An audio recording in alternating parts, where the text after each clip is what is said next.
Dear Bashar, what do I do when I don't know what my highest excitement is? Sometimes it feels like following my highest excitement is not leading me to the synchronicity and effortlessness I would expect, which leads me to not trusting my excitement and feeling confused. Other times, I just simply am not sure about what my highest excitement is, and I'm left confused, overwhelmed, and lost. Other times, when I think I'm clear on what excites me the most, I find moving towards that direction is met with obstacles, resistance, struggle, and general effort. I would love some guidance on what to do when you are feeling like you don't really know what excites you, what is your highest excitement, and or when it seems like following your highest excitement is met with more struggle and obstacles. Thank you so much. Well, first of all, again, we remind you that acting on your excitement does not have to be acting on huge things like big projects or careers. Everyday things, all you have to do is simply pick the one that has a little bit more attractiveness, curiosity, excitement, or passion connected to it. It can be as simple as taking a walk or reading a book.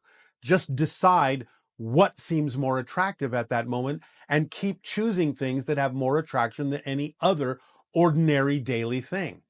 And it will build and it will grow. But it also sounds like you're confusing the idea that there is red light and green light synchronicity, because sometimes even things that do represent your excitement, synchronicity is telling you this isn't the time to act on it, and so it will present an inability to do so. But the other obstacles that may come up may simply be the idea of how it is you're willing to face challenges. Because remember, the reflective mirror in the formula is one of the things that brings to your attention any belief systems you may be holding on to that are out of alignment with your excitement, but you have to face them. You can't just assume that following your passion means you will never have to look at the ideas that are out of alignment with your passion in your belief system. That's the exact thing you're supposed to be doing, is revealing all the beliefs within you that are negative, fear-based, or out of alignment, and dealing with them and finding out why you're holding on to them. So part of your excitement is to discover the things within you that are not your excitement, that seem like challenges. They don't have to be experienced as obstacles, but they will come as challenges. But you have to stay in a positive state, which is also part of the formula, in order to get a benefit of how you approach them to get and extract an advantage out of that experience. So even if something manifests that you objectively don't prefer, by staying in the positive state, you will still be able to get a beneficial effect out of the way that you look at it and the way you examine why it's there and why you may be holding on to a belief system that doesn't serve you. So you have to let go of all of these definitions of what you expect to happen, what you think is supposed to happen, and just deal with what's happening in the moment from a positive vibrational position in life, so you can get a benefit out of all of it, and keep it simple when we think of the idea of acting on your passion, instead of assuming it has to be some grand adventure. It can be everyday things. For example, the fact that you asked this question obviously was one of the more exciting choices that you decided was, at that time, the most exciting choice for you to do. So when this conversation is over, all you have to do is look around for whatever obvious things exist for you to act on. Take a walk, read a book, talk to a friend, eat a meal, and just keep picking the ones that are a little bit more exciting than anything else, that you have more ability to act on than anything else, and just keep doing that. It will lead to other things. We understand this is a very condensed, very rapid, very simplistic answer, but without actually engaging with you much more deeply in a private or personal conversation, this is what we can give you at this time to help you understand the whole process of how synchronicity works. When it's green light synchronicity, it allows you the ability to act on things. When it's red light synchronicity, it says this may be representative of your passion, but this is not the step to take right now. So look around for something else that you need to do, rather than feeling like you're banging your head against an obstacle. Don't just stay there and try to force your way through it. Red light synchronicity may be saying this is not the step to take right now. Look for something you are able to act on. Hi, Bashar. And to you, good day. I'm seeing your your messages and videos for some time now. I'm so excited to have this meeting with you. We have deep appreciation for the co-creation of this interaction with you as well. I would hope if you could please help me understand a little more about the idea of physical experience related to the concept of being a projection of this consciousness. Yes, well, we sort of just described all of that in the monologue. Yes. So the idea, again, is that there are vibrations, frequencies of energy within the soul, frequencies of light that cause patterns within the soul. Those patterns are focused by the soul in a way that projects those patterns into a kind of condensed focus point within the center of the soul, so to speak. And that projection of those patterns, that condensation of those energy patterns, creates a focal point in the soul that you call your physical personality. So it's projected that way. And because it is projected by those vibrations, those frequencies, then the physical personality perceives the idea of a reality around itself, which is made up of those frequencies. In a sense, it's almost like the physical personality seed or crystal at the center of the soul is seeing its reality projected on the inside surface of the sphere of the soul, as if that is the theater, that is the screen, 360 degrees in all direction, upon which the crystalline seed projects the idea of its consciousness, of its reality outside of itself, because what it's actually seeing is the, so to speak, inside of the sphere of the soul that it is. And that's where its holographic projection plays out, seemingly around itself, because the physical personality is concentrated at the center of the sphere that is the soul. Does that make sense? Does that answer your question? It makes sense, yes. But the question is about I am perceiving this reality in are you perceiving my reality? You are perceiving your reality? Yes. It's But we are agreeing to some degree to create something similar enough that we can talk about things as if we are sharing the same reality, even though we are creating our own reality. We're creating our own version of reality based on our connection and communications with each other, with everyone, to create a reality that is similar enough to the reality you're creating so that we can create what appears to be a shared reality, even though it is actually different realities. the experience is everything in the same moment. Yes, but you only We are experience what you're focused on. yes. So there are many aspects of what we are creating that are not visible yet, or may never be visible, because you may not need to create your version of that in order to experience it, because it may not be relevant to do so.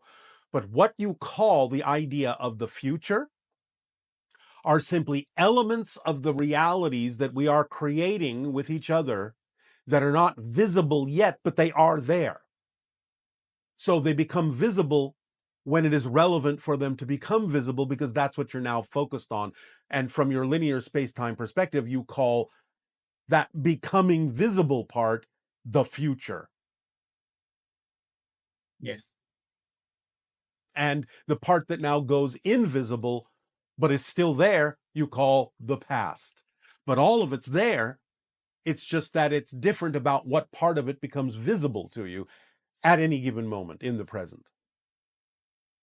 So what I experience now with you, Yes, from my point of view, my perspective, it's a projection yes. of my consciousness. You are perceiving the same, but in your point of view.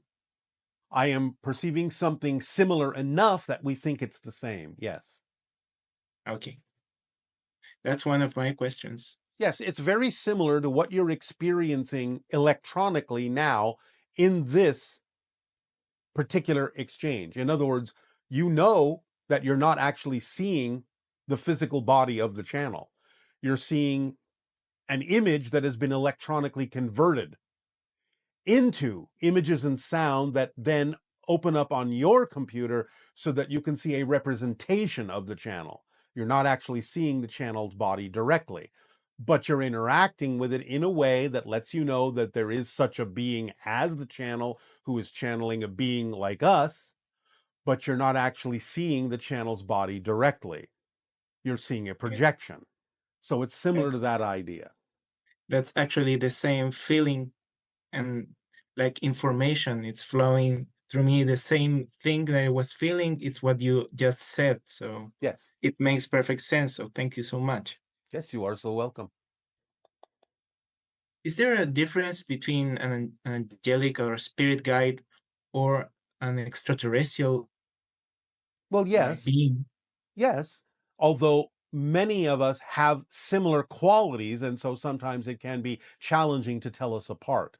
Because, as I said, we have many of the qualities of spirit, and so vibrationally, you may still think you're speaking to a spirit, even if you're speaking to an extraterrestrial, or vice versa. You may be speaking to an extraterrestrial that you think is a spirit. You may be talking to a spirit that you think is an extraterrestrial, because sometimes it's challenging to tell us apart.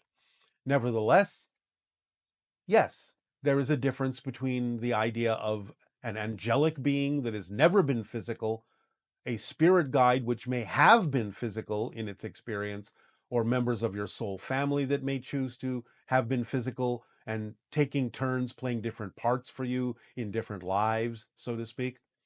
So, spirit guides can also be someone who has been part of your soul family or doesn't have to be. It can be someone who, in a sense, is being trained as a spirit guide, and based on their level of skill and their particular choices of what they would like to do, they may be, so to speak, assigned to different people to help them grow as a spirit guide, to learn how to communicate and help people who have chosen to have physical experiences. So, yes, there are differences in the way that the beings may experience themselves in different dimensions and different realms, but ultimately they can sort of function in a similar way. Okay. Thank you so much. Yes. I don't know if now I'm allowed to ask a last question. Well, you just asked the question, so I suppose you can ask another one. Um, it's difficult to me to imagine extraterrestrials since I was a child, and specifically the what we call here the grays. Yes, well, they're not truly extraterrestrials in the classic sense. They are mutated humans from a parallel version of Earth. Yes, this idea or concept, although I found it fascinating, and it really starts piquing the curiosity of my experience, but it's also terrifying to me. I Why? can understand why. Well, probably because you've had those experiences, you've had those encounters.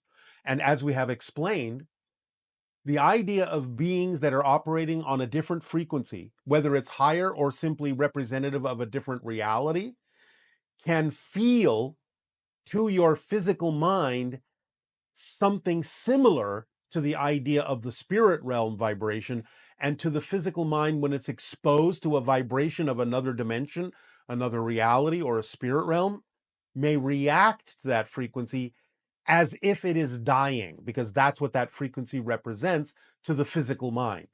And so the limbic brain will react as a fight or flight survival mode suddenly, because being exposed to that energy may make it feel like it's about to die, even though it may not actually be about to die. It may feel like it's about to die by being exposed to that energy. And that's where the fear reaction comes up. It's a survival mode reaction of the limbic system in the physical mind. Thank you so much. Yes, there is nothing to be afraid of, but we understand that your body may react that way. Yes. That concept also makes very very perfect sense to me. Yes. Thank you so All right. much. Well, thank you very much. Aveo. Bye bye.